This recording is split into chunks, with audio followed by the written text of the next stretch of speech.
reason it is so good to be here to campaign to make sure that Abdul El-Sayed is the next U.S. Senator from Michigan. And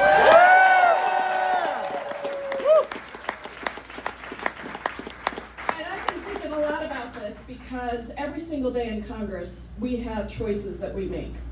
And when you think about how people make choices, you got to look at who's bankrolling them. Because you want to know, are they going to stand up for you, the constituents that they represent, or are they going to stand up for the big money that has poured money into the campaign to buy a U.S. Senate seat? And so in this race, there's $50 million that has come in against Abdul. 50 million. 60 now. 30 million is from AIPAC. 14 million is from big pharma and the healthcare industry. And so you gotta ask yourself, is this theoretical? What does this mean? Well, let's look at just a couple of examples. And the first one is, just 2 weeks ago, we had a vote in the House to cut $3.3 billion of aid to Israel so that we could stop the genocide in Gaza, stop the violence in the West Bank.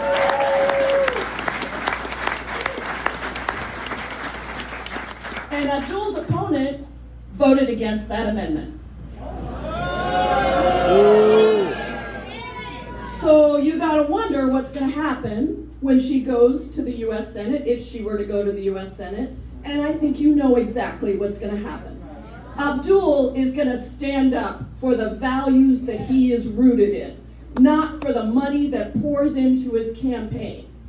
The second example I wanna give you is around healthcare. Now you all know I'm the lead sponsor of the Medicare for All bill in the House of Representatives.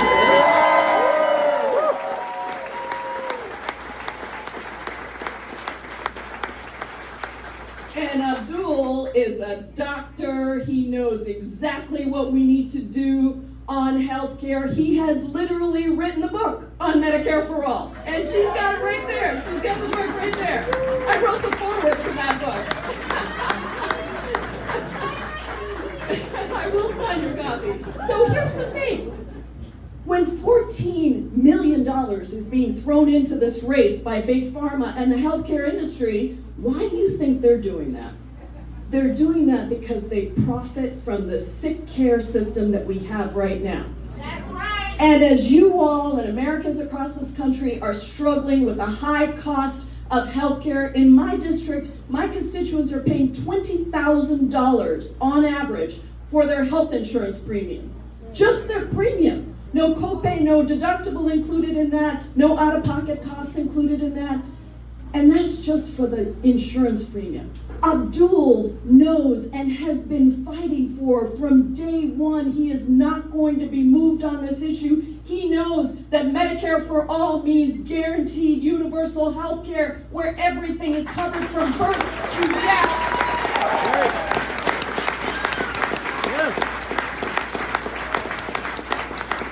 And he's going to make the argument for that. Now, the third thing I want to talk about is very personal to me. I think many of you know that I came to the United States by myself as an immigrant when I was 16 years old.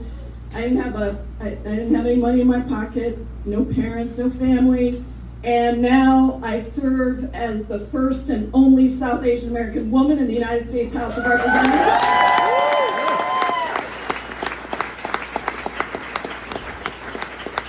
And I'm one of only 24 naturalized citizens to serve in Congress. And when we take back the House, I will be the chair of the Immigration Subcommittee. And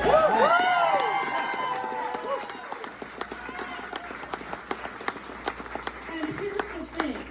What ICE and CBP are doing across the country, and Senator Warren and I just came from Minneapolis where we were campaigning there, is unbelievable cruelty. It's a militia that's been unleashed onto the streets of the United States, killing U.S. citizens like Renee Good and Alex Preddy, people who have been here without committing a single crime, like Lorenzo Salgado Araujo in Texas and Johan Christian Guerrero in Biddeford, Maine. We have have to stop that. But Abdul's opponent, when given the chance in the House of Representatives, voted to thank ICE.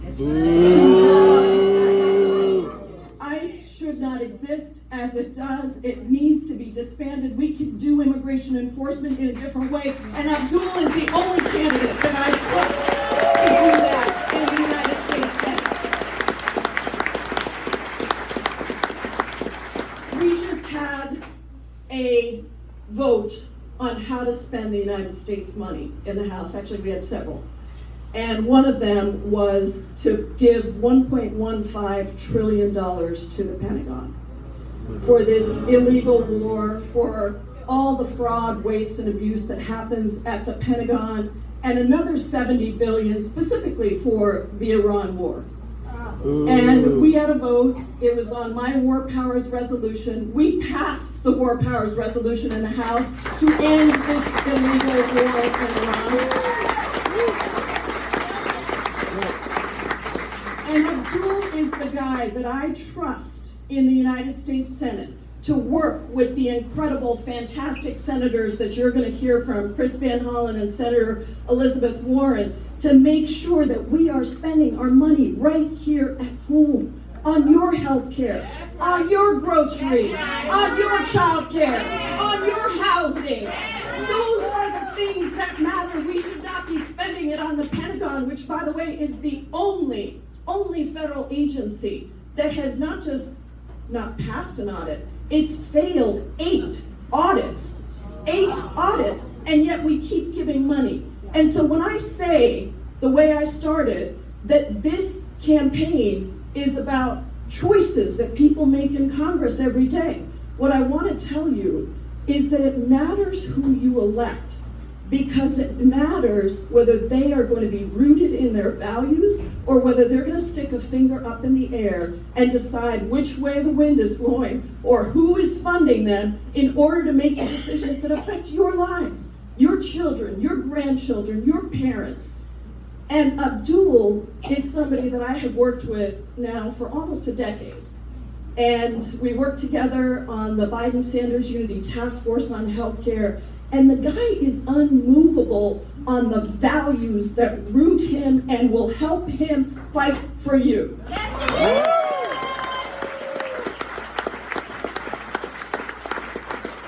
He is unapologetic about what his mission is going to be in the United States Senate, and that is to lift up working people and not the billionaires, not the giant corporations, not the super.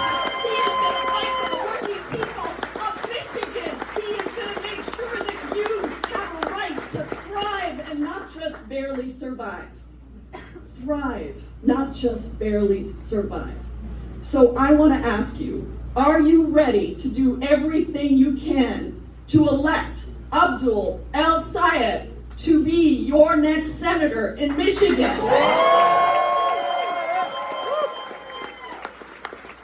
And let me tell you, when you do, it is sending a message, not only here in Michigan, but around the country. That's right. Everybody is watching this race. Because when you have a bold, populist, progressive who is willing to stand up for you, for the working people of his state, and do it unapologetically from the very beginning to the very end, that means that that can happen anywhere. And Michigan, you know, everything runs through Michigan. That's right. I mean, I am from Washington State. We like to think that we are important, but when it comes to the election, people just come to our state for money. But we love you, Michigan, and you matter so much to us. And so what you do here will affect what happens in the country everywhere. You will give people the model for what it takes to make our country work for working people instead of the billionaires and the corporations. So I want to thank you for going out of the doors. I want to thank you for going to knock and make sure that every single person has turned in their ballot. Do you have your list? Who's got their list of 10 people that you're going to go text, talk to, or make sure that they vote? I want to see every hand up in the air. Every single hand. And if you don't have your list yet, put your hand up if you're going to make that list and make sure that you get out and you talk to people. You're going to be on the doors today, and people are going to want to know, what is it about Abdul El-Sayed that made you come on a beautiful Saturday in Michigan? And you're going to tell them whatever reason you have. Make it personal, because this race is personal. This race is about you and the struggles you have and the right you have to have a better life in the United States of America, the richest place in the world, where our people deserve to thrive, not just survive. So, I want to make sure you're all warmed up for our next speaker, who is amazing. Money out of politics. Money in your pocket. Medicare for all. All right, please join me in welcoming an incredible champion in the United States Senate who has been absolutely fearless in speaking out on foreign affairs, on domestic issues, and fighting for progressive vision, Senator Chris Van Hollen.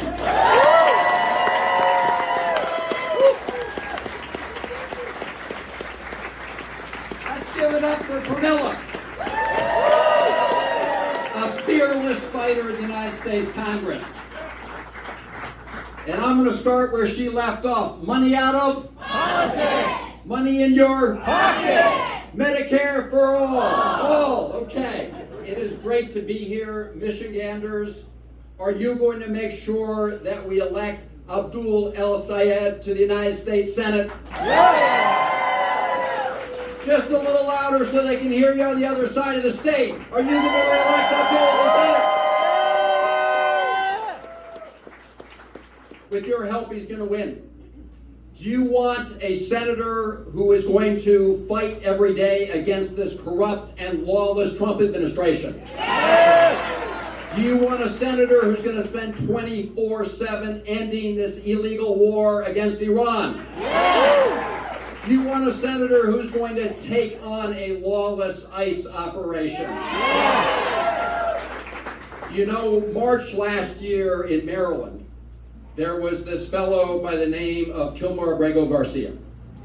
He was abducted by Trump's ICE forces. He was driving with his 5-year-old son, who has autism, and they disappeared him to a gulag in El Salvador. And there were a lot of Democrats, even pundits and others, who said, sort of, leave that alone. Let's just focus on other issues. We don't want finger in the wind Democrats. Amen. And so I got on an airplane and went down to El Salvador to demand the release of Kilmer Abrego Garcia.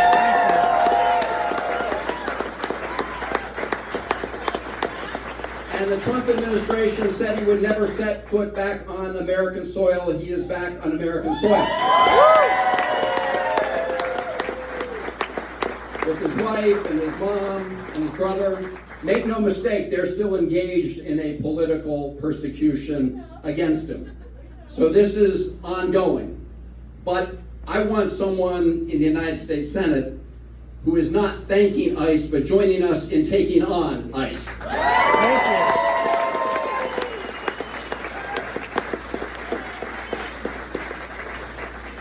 But you know, it's not enough for us to tell people just what we're fighting against. We need to tell people across Michigan and across the United States what we're willing to fight for. And Abdul is doing that. Because we need somebody who's going to join our caucus to fight the billionaire class. We need somebody who's willing to take on powerful special interests who are trying to rig this economy against all of us to lift themselves up while they push other people down. We need someone who's going to carry on that fight.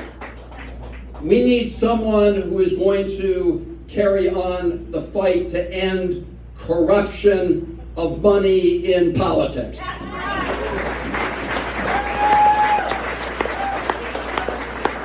And when you look at this Senate race, there's only one candidate who is standing for all those things, and that is Abdul. Are we going to elect Abdul to the United States Senate? Now, all of you know we have a broken healthcare system. We have a completely broken healthcare system. And time is over for tinkering around the edges. In Abdul, we have a doctor who understands that our dollars should be going for patient care and to help and make sure we have prevention, rather than to all the middlemen and administrative costs and huge profits for hedge funds that are gobbling up hospitals around the country. We need to be for Medicare for all. And he is the only candidate in this race who understands that. He's also the only candidate who's really willing to stand up to the big corporations that are building data centers. These are corporations that want all of you to foot the bill through higher electricity prices. I have a simple proposal I've introduced. It's called Power for the People, meaning that you should not be paying to power the data centers that are owned by the richest companies on the corporation. We should not let that happen. And Abdul is not going to let that happen. Abdul recognizes that we've got a very rich 1% of Americans who is working every day to corner the markets and working every day to drive their profits up as they drive your costs up. The costs of groceries, the cost of gas, the cost of rent and mortgages. We need somebody who's willing to take on those entrenched economic interests and bring your costs down, not up through the roof. That is Abdul.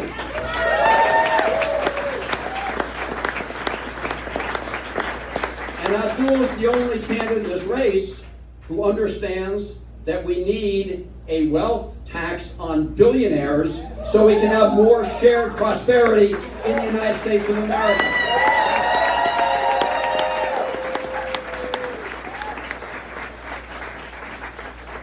And Abdul understands that we should be investing your taxpayer dollars in schools and healthcare here at home, and not sending billions of American taxpayer dollars to the Israeli Netanyahu government as they continue to wreak havoc in Gaza and on the West Bank. Your tax dollars should not be going for that purpose. You should invest those tax dollars right here at home.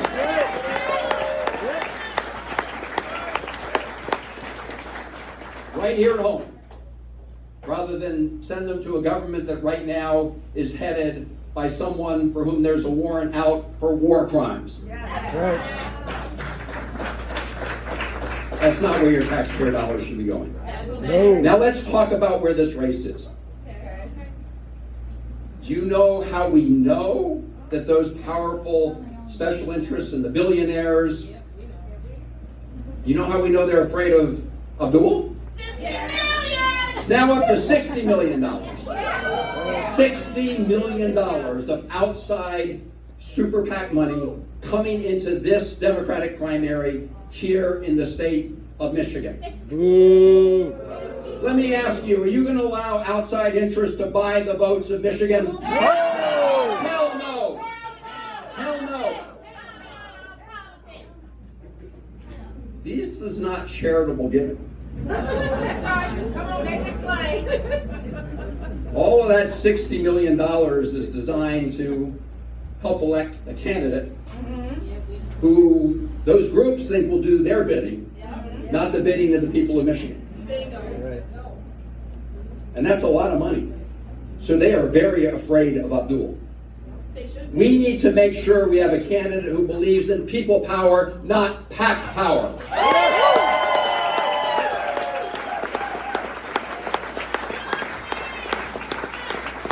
As Pramila said, some of that is coming in from the big pharma, because big pharma wants to continue to be able to raise the rates of prescription drugs while all of us have to eat the bill. By the way, all of you make a very good investment through the National Institutes of Health to help develop cures and treatments to diseases that impact all of our families. But you shouldn't have to pay twice. You shouldn't have to pay that investment in research And then watch as Big Pharma turns around and charges you more than they charge anybody else in the world. That is just not right. And so they are spending money in that way. Now, about 30 million of those dollars are being spent by AIPAC. And as Pramila said, that's because AIPAC wants somebody who's going to continue to vote to send your taxpayer dollars, billions of taxpayer dollars, billions of taxpayer dollars to the Netanyahu government in Israel. And enough is enough. And so the question for all of you and all of us who love our country is, who is going to be the Democratic nominee here in Michigan for the United States Senate? And I think we want somebody who understands clearly what is right for Michiganders and what is wrong for Michiganders. Yes. And we also want somebody who recognizes the big divide in our country is not right versus left. It's the folks at the tippy top, the top 1%, and everybody else.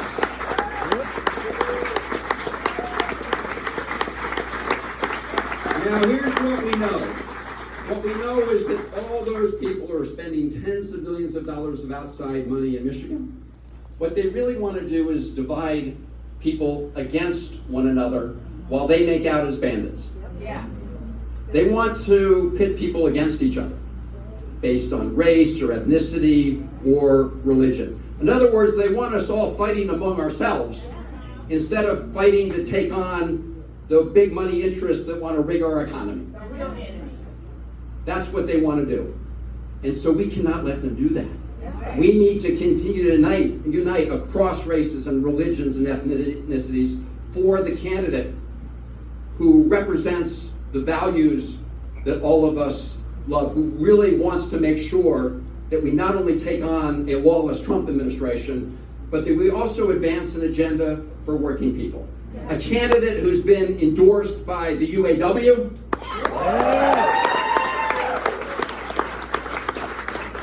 and by National Nurses United,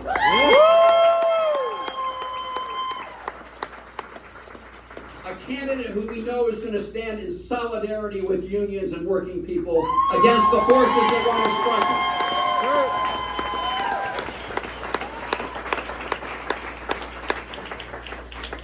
It's pretty simple. We want someone who's going to be there for working people in Michigan, and of course he'd be a United States Senator, so for working people all over the country. And the new Senate Majority Leader. And we need to make sure.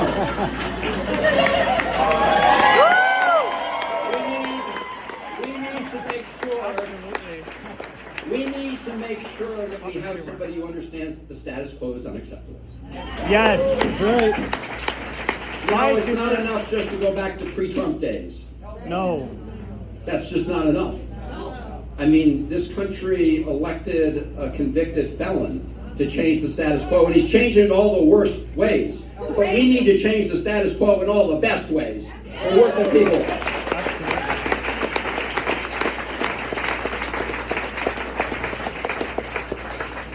And so, Michiganders, let me ask you this question in closing, because we're counting down the days. People have already begun to vote by mail. People are now going to early voting. We have to make sure that every minute of every of the remaining days before the election counts. So, are we going to knock this out for Abdul El-Sayed?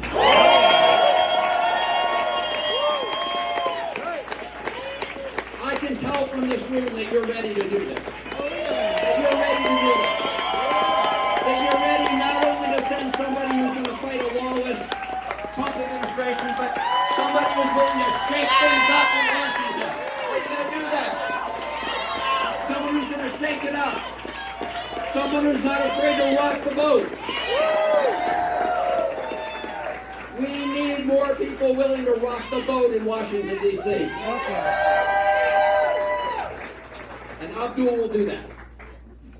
And you know who else is doing that every day? A dear colleague of mine.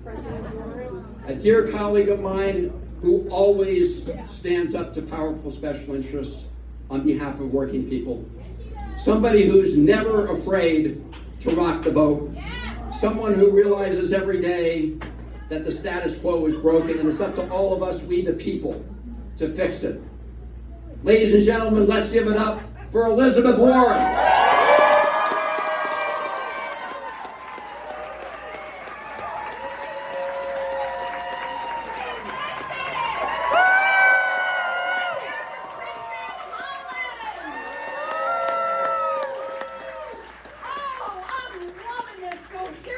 Michigan, and I want to do the Michigan thing.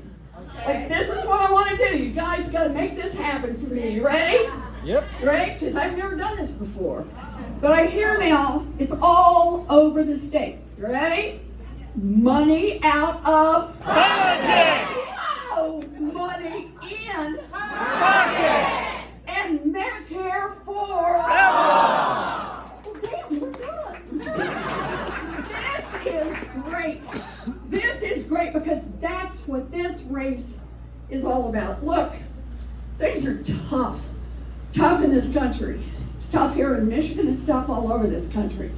With costs up, corruption up, and politicians who think that they're just going to buy races by bringing in corporate money hand over fist. What we need in the United States Senate is that we need a fighter. And Abdul El-Sayed is the fighter we need.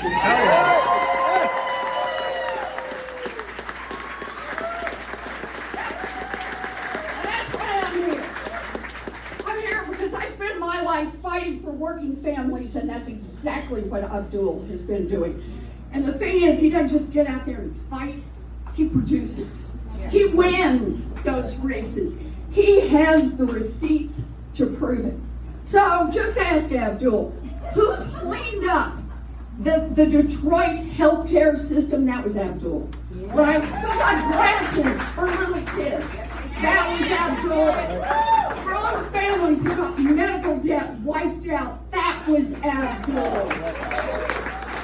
You give Abdul your seat in the United States Senate, and what Abdul will do with it is deliver for the working people of Michigan. And that's the 5 words matter.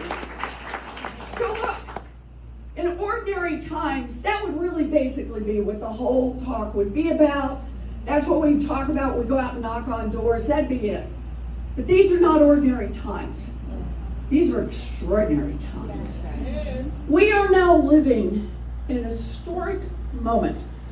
We have the most corrupt president in the history of the United States. That's right. Bar none. That's right.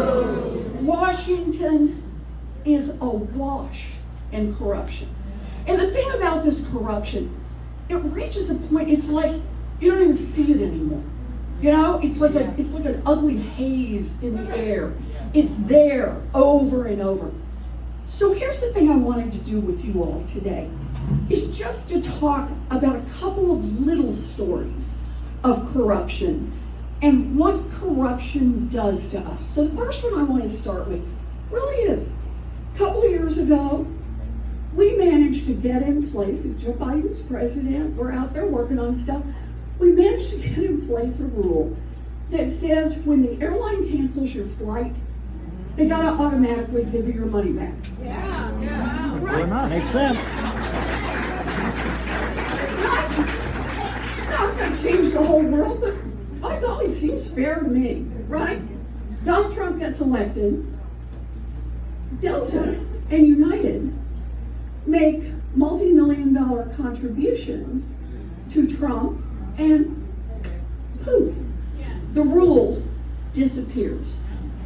Does that smell like corruption to you? It is corruption. Just the stink of corruption. Let me give you one more.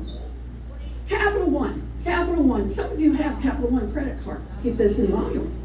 You might want to sniff this Capital One credit card after I finish this story.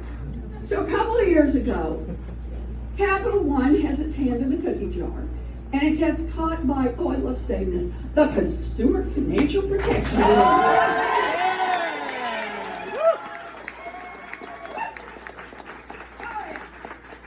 So CFPB catches these folks, and they catch them dead to rights. Capital One's going, oh yeah, okay, it happened. We're going to have to give the money back. CFPB says, yep, that's the deal. You got to give the money back. Wonder how much money?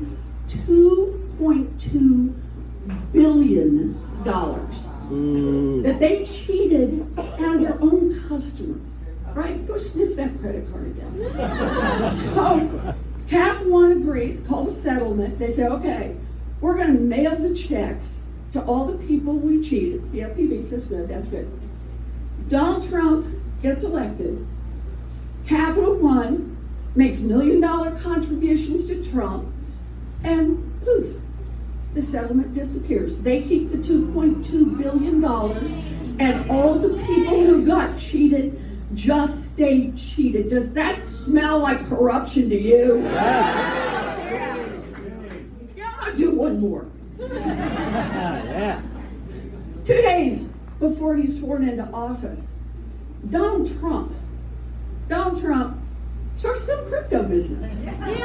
Cordy Hubbard. Right? Puts face on it, does the whole thing.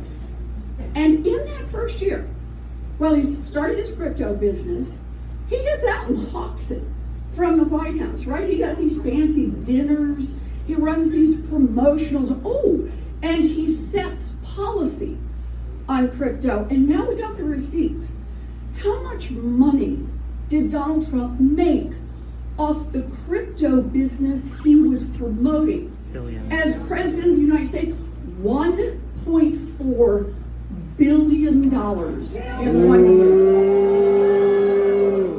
Oh, and just to make you feel better, hard-working people who were on the other end of it lost $3 billion. Does that smell like corruption to you? It is corruption. Yeah. So the reason I do this is because there are 2 points I want to make. First one is corruption costs you money. Yes.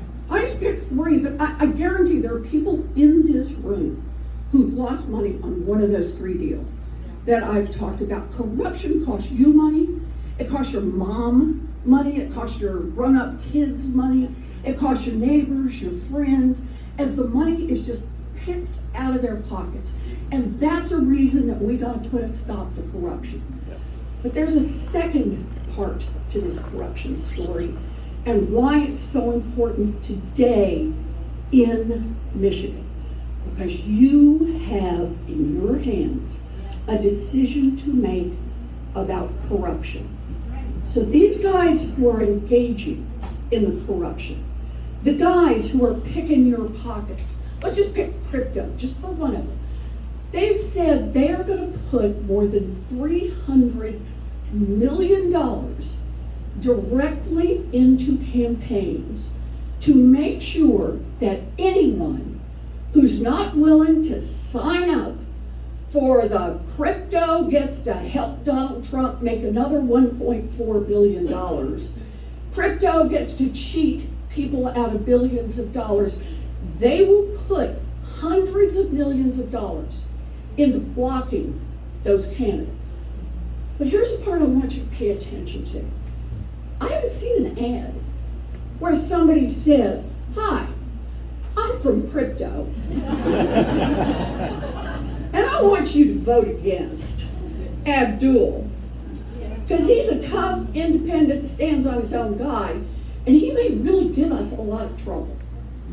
I didn't see anybody stand up and say, hi, I'm from Big Pharma, and if that Abdul guy gets in here, our gravy train could come to a halt. That's the deal. Yeah, I didn't see anybody stand up and say, hi, I'm from APAC, and I want to stop that guy, because he might ask some really tough questions and be willing to take some really tough votes. No, all of those people put their money into what we call super PACs. And we think we're so sophisticated, we call them super PACs.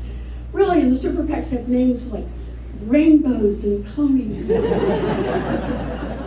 glitter and sprinkles. It's a scam. Yes, it is. It's a scam. And it's a scam going on right this minute, right here in Michigan. That money is being spent. When I took off in the plane this morning, I had heard it was more than $50 million being spent against 62. Abdul, a record breaker. And by the time we landed, it was more than $60 million Million. being spent against Abdul, a huge record breaker. And it's all for a scam. It's all to make you believe, no. This race is about something that we carefully tested that we think might aggravate some people, might annoy some people, some lie we made up or some distortion we can seize on. Because what we don't want to tell you is this is about a handful of very powerful insiders who control levers of power in Washington, and they damn well don't plan to give it up. I'm here for Abdul because Abdul is gonna make them give it up. That's right.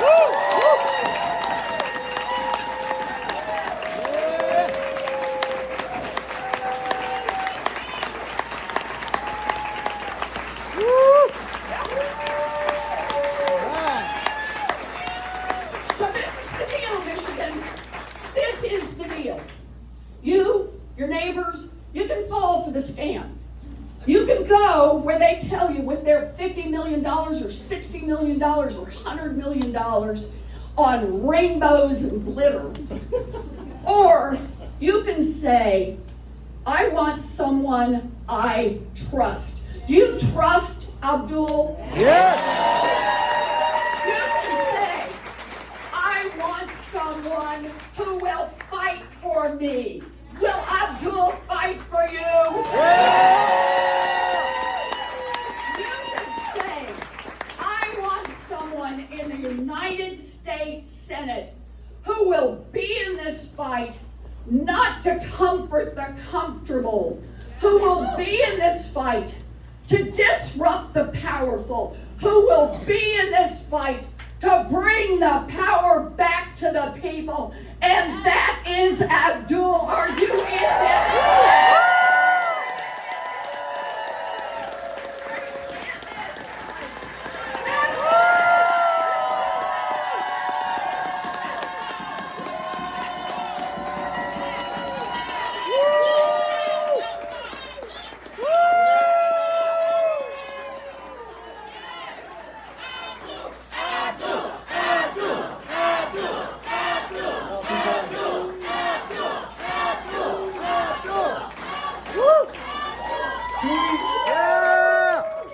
Can we give it up in the most wholesome, full-hearted Michigan way for the Congresswoman who's been pushing that fight for Medicare for all, Pramila Jayapal?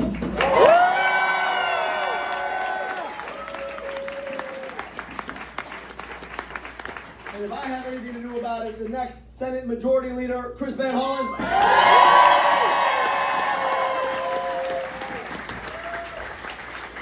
And the intellectual spark plug of the U.S. Senate, Elizabeth Warren.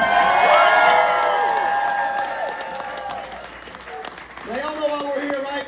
Money out of? Pocket. Money in your? Pocket. Medicare for? All. Let's make sure they hear it everywhere. Money out of? Pocket. Money in your? Pocket. Medicare for? All. There it is. Y'all, my name is Abdul El-Sayed. Yeah. And y'all know I got a name that is tailor-made for U.S. politics. But y'all, it just shouldn't be this hard. Shouldn't be this hard in the richest, most powerful country in the history of the world to afford a second bag of groceries. Shouldn't be this hard to believe you could ever own a home. Shouldn't be this hard to see a doctor when you get sick. And it shouldn't be this hard to pay your taxes and know that that money is going to be spent on you and your kids instead of dropping bombs on somebody else and their kids. Shouldn't be this hard.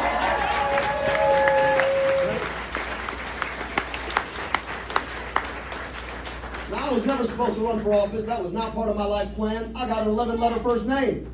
Got sounds that come out of parts of people's throats they don't know they have. I wanted to be a doctor. I wanted to be a doctor because I could go 15 hours to my family's native Egypt, or 15 minutes from where I grew up, not too far from here. Either north into the city of Pontiac or south into the city of Detroit. And either way, I would cross a 10-year life expectancy gap. And I became a doctor because it shouldn't matter where you grow up, shouldn't matter the color of your skin, shouldn't matter what you or your parents do for work. You deserve a long, healthy life in these United States of America. That's right.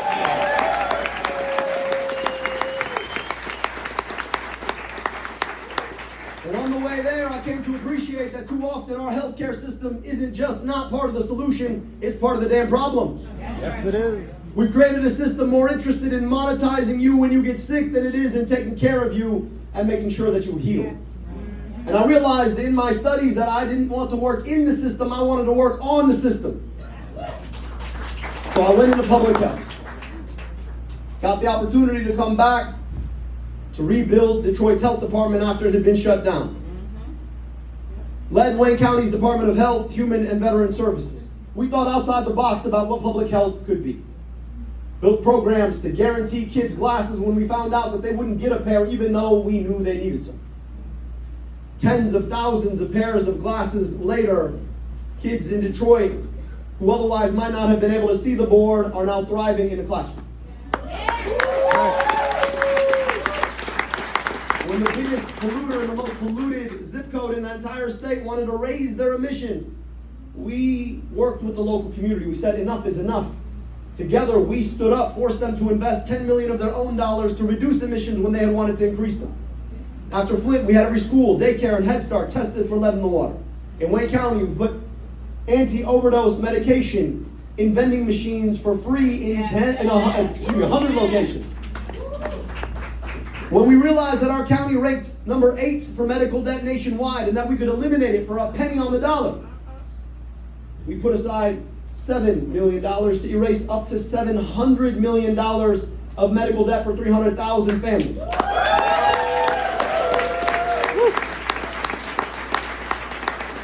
I'm never going to forget that awful day when this Trump administration froze federal funds. Feels like 10 years ago, it was like about a year ago. And I'm sitting in the Guardian building in Detroit trying to figure out how to make sure WIC checks go out next week. How to make sure that our kids don't lose the ability to see a doctor at a federally qualified health center. Trying to make sure that vaccines go into arms. And I get a notification that after his long career, our current U.S. Senator Gary Peters is not seeking re-election. That there's going to be an open U.S. Senate seat. And I thought to myself, damn, maybe it's time for us to get a U.S. Senator willing to fight. That's right.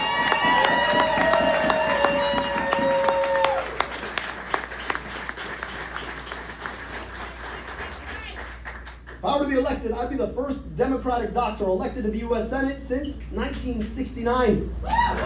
First ever public health official elected to the U.S. Senate. And the last time I checked, the guy who's running health and human services for this country works out in jeans. Meanwhile, here in Michigan, we're trying to dodge lettuce. Trying to figure out how to breathe the unclean air. I think we might be able to use a public health senator right about now. That's right. But y'all don't remember, this is not my first rodeo. I ran for governor back in 2018. I was 32 years old, never run for office in my life.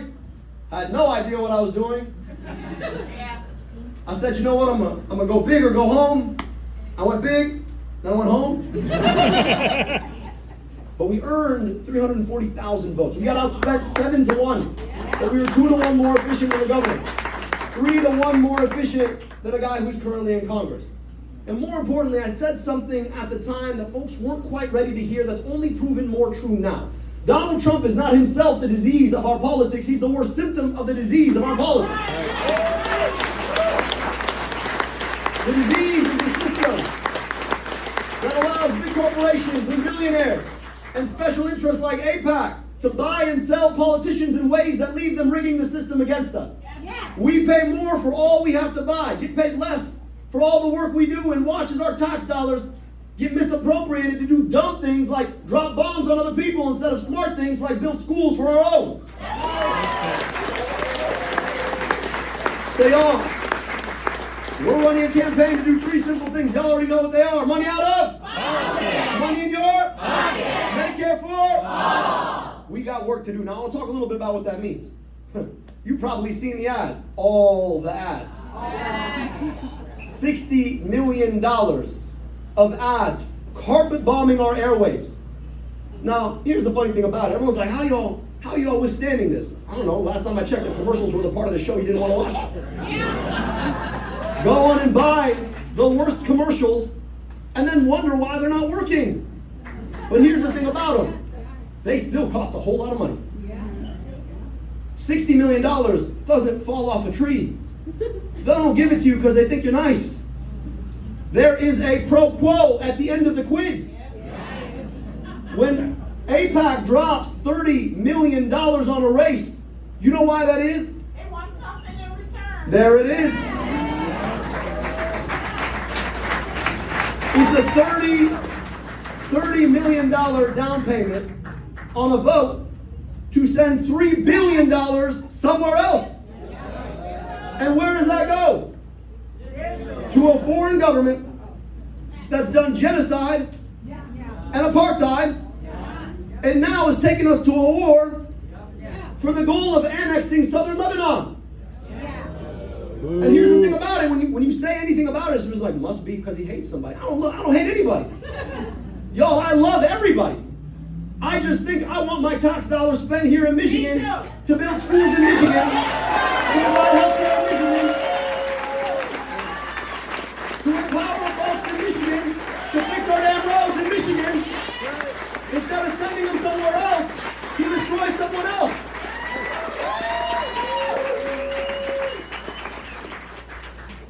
I gotta tell you, I grew up not too far from here. I'm so grateful I grew up in a community with a large Jewish community. I'm so grateful for that. I learned so much about the Jewish faith and Jewish culture and Jewish history and Jewish traditions and Jewish contributions to American life. Judaism and the Jewish people are a beautiful faith and a beautiful people, and I love and revere them.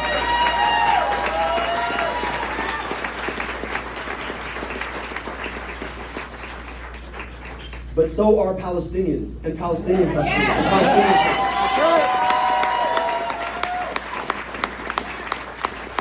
So I'll be damned if you take money away from kids in places like Detroit and Pontiac to send them to a government that wants to foreclose on the possibility of self-determination for one people and tell me that this is the best possible use of my money. I'll be damned, because I want my money spent here to do good things here instead of to do genocide and apartheid there.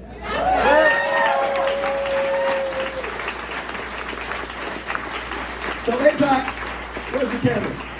AIPAC, I know you're watching. You go out and burn your damn money. You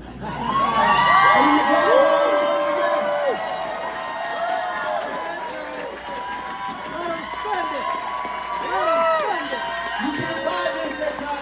Nope. Can't buy it. Nope. Keep talking for 30-second ads. Yes.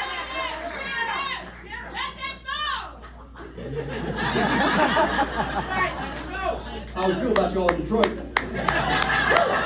How we feel about y'all in Ferndale? How we feel about y'all in Michigan? We got potholes that need filling in Michigan. 8 years later, still need to be filled here in Michigan.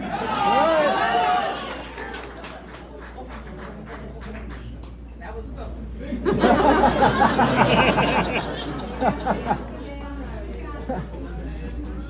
Now look, I don't have to tell you all here that unions built the middle class. That's right. Built the 40-hour work week. Built the fact that our kids go to school instead of going to work. Built safe working conditions. And you know what? I happen to think that if we want those things, unions can do them again if we get on and pass the PRO Act. That's right. And it's no coincidence that we live in a moment where we have the lowest historical union participation and the highest number of billionaires. That's no coincidence, y'all. That's public policy at work for them against you. So while we're talking about billionaires, y'all already know this. We've done this math. How many billionaires or how many millionaires do you think you can make from one billionaire? 1,000 of them. I'd rather live in an America that does 1,000 millionaires instead of 1 billionaire. That's right. And if you tax a billionaire at 8%, you know what they still are? Still a billionaire. Their kids are going to be rich. I happen to think maybe they could pay their fair share so that all of our kids get to go to good schools. Yes. And get child care and health care. Make them I pay. think it is high past time that we get on and tax billionaires their wealth. Yes. Make them pay. Now, you already heard from the queen of antitrust. So I got very little more to add on the issue. But I'll just tell you this, that we all ask ourselves, how come everything's more expensive? Well, it's because all these corporations have figured out how to use an algorithm to collude against you. They figured out how to ratchet all the prices in one way. And all that money comes from where? Your back pocket. So I happen to believe that it is time for us to start enforcing antitrust policy and start using it to start breaking up everything from big tech to big medicine. That's right.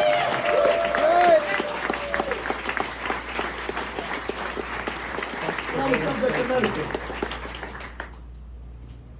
it's a crazy thing that there is a such thing called medical debt in America. And that it exists to the tune of $225 billion, which, by the way, is more than the GDP of half the states in this country. And that about 1/3 of Americans carry it. I'm proud of the work we did on medical debt in Wayne County.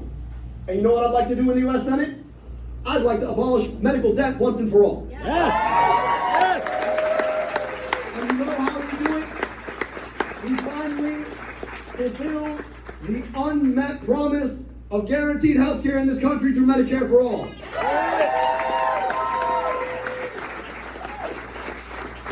Now look, I got some experience, I've been around. And every time you want to do something good for people, you want to put glasses on kids or eliminate debt, there's always some very serious person. And you know they're very serious because they have a side part. Which is why I got a side part, right? I want people to take me seriously. Populist politics, Republican hair. And they come out of the woodworks and they give you a very serious look. Doctor, how are you going to pay for that? I don't know, maybe we stop fighting wars to the tune of $500 billion. Maybe instead of $250 billion to a rogue agency like ICE, we can just, I don't know, abolish ICE and take that money. And that's where it needs to go. And I'm always wondering where these very serious people are every single time you got a general who's drawing up war plans to go to war in Iran. Where are you all at? General, how are you going to pay for that?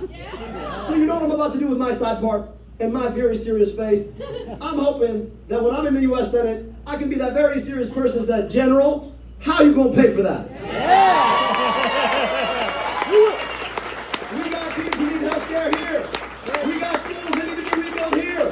We got potholes that need to be rebuilt here. We've got people who need opportunity here. Stop sending my money somewhere else. To raise my gas prices, goddamn. Keep my money here. Now look, I don't know if you've been watching all this. Every single time I go on national media, no offense to the national media who are here, perfectly lovely people. It's always funny because they always want to ask me about everything that's not happening in your lives. Want to ask me about some theoretical rights.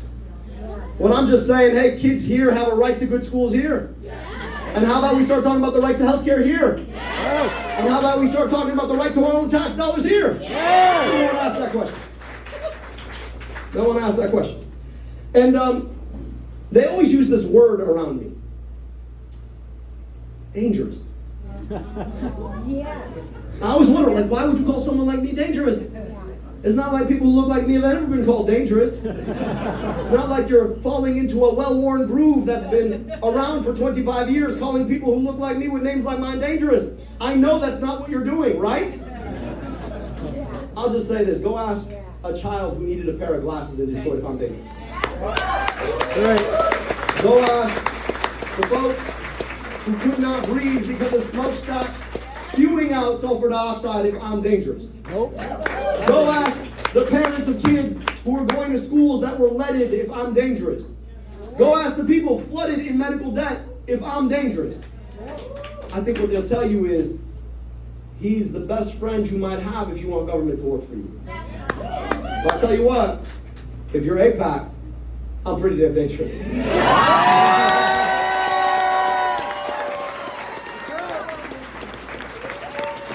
you're a big pharma, I'm dangerous. If you're a big tech and want to put a data center in your backyard, I'm dangerous.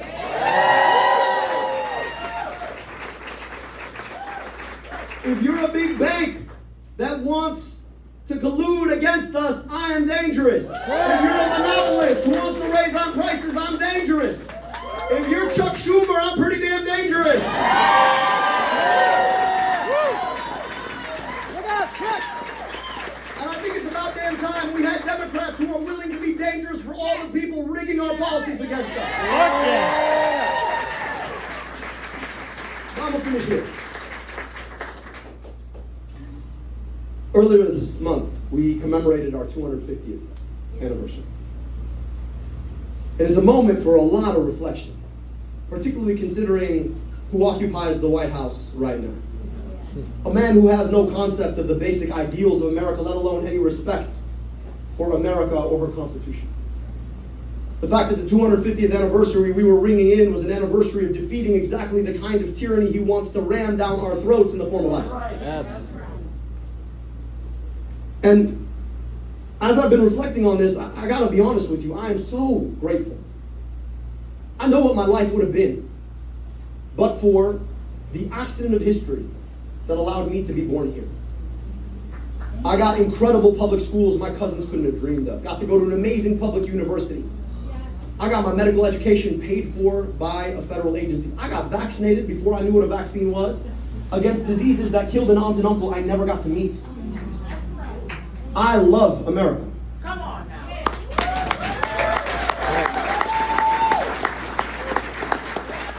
And I love America enough to want America to be America for all of her children. And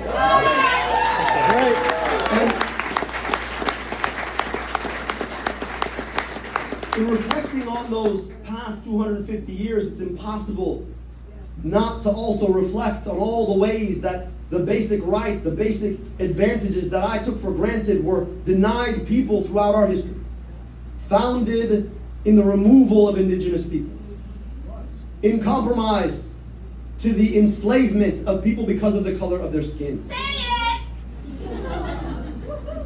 Founded on this notion that women should not have the basic rights to participate in the democracy in the first place. And yet, the thing that America does better than anyone else is that we actually have the power to look those foundational failures in the eye and correct them. Yes. Right. We can change. And for as many as the failures that we continue to have, the fact that certain people are denied their rights yet and still because of how they pray or who they love or how they identify, the fact that we've still ported over all of that historical racism into the ways that we continue to segregate our society today. We have the opportunity to correct them. And the process by which we correct is the very democracy we're participating in here and now. Democracy is a technology, age-old technology that allows us to look our failures in the eye, see them for what they are, and dare to dream to make them better. And for every one of our failures, it didn't just happen. Don't believe the history books when it just says it happened. It's because there were people out there who were willing to call failures for what they were before anyone else was willing to see them. Those people having courageous conversations with one another about what ought to be coming together to build solutions, to use that technology in ways that it hadn't been used before. That's how America corrects. And right now, we are in a moment where we could use some correcting. Yeah. Whether it's the fact that our country continues to finance the worst things abroad while denying too many children the most important things here at home, or it's the fact that some people continue to be denied their basic rights. America needs correcting. And the opportunity to correct sits with us in these rooms right now. Now, when they spend $60 million in a race, it is because the powers that have long since made peace with the idea that they can use your government against you to pick your pocket for the things you cannot live without. They use that money to make sure that they can continue to do it in the future. And who suffers the most? It's all of us, but in particular folks who continue to suffer our failure to correct the worst historical dangers. The power of the few is afraid of the power of the many. The power of the few fears the power of the many. But what the power of the few is their money. When they spend $60 million, it is because they are so afraid that they might lose their vice grip on power. That they're so afraid that our democracy might actually come to correct them. They're so afraid of the idea that people ought to have power over the things that strangle them in their lives. They use that money to tell us that we cannot have better, that we cannot correct, that we cannot do the work that America is known for doing. And in rooms like this, we are here because we are the ones who are willing to do that correcting. So today, I don't want you just to go home and feel something. Yes, feel something. But out of that feeling, I want you to believe in your own power to go and correct. And look, you're going to have some hard conversations. They're going to tell you what you cannot have and should not fight for, to borrow an incredible phrase from my colleague, soon-to-be colleague, Senator Warren. They're going to tell you that the effort is futile, that you can't win, that there's no point anyway. But we don't back down. That's right. When they tell us that we cannot have health care, we don't back down. When they tell us that we have to be okay with ICE tyrannizing our streets, we don't back down. When they tell us we can't have a union to earn a good day's wage for a fair day's labor, we don't back down. When they spend $60 million in the most anti-democratic way in our elections, we don't back down. Because we will show up for each other and with each other for the future we want to hand off to our kids and grandkids, and remind them that America is for those who are willing to stand up and build its future. Whatever happened in the last 250, we get to dictate the next 250. It is the power of the people that will win. And together, Ferndale, together, Michigan, we'll build that future that we need and deserve. Together, a future where corporations don't dictate what we can have and what we cannot fight for. A future where we can have guaranteed health care and a union and keep our money here at home. Ferndale, let's go build that future.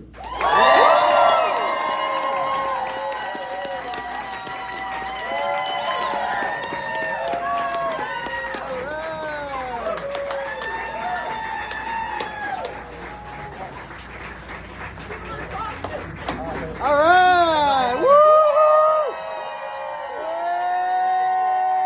Yeah! All right. Woo! Woo!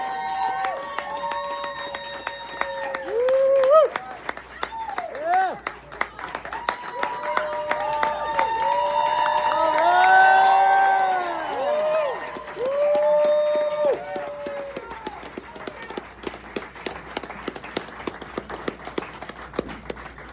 Woo! Yes.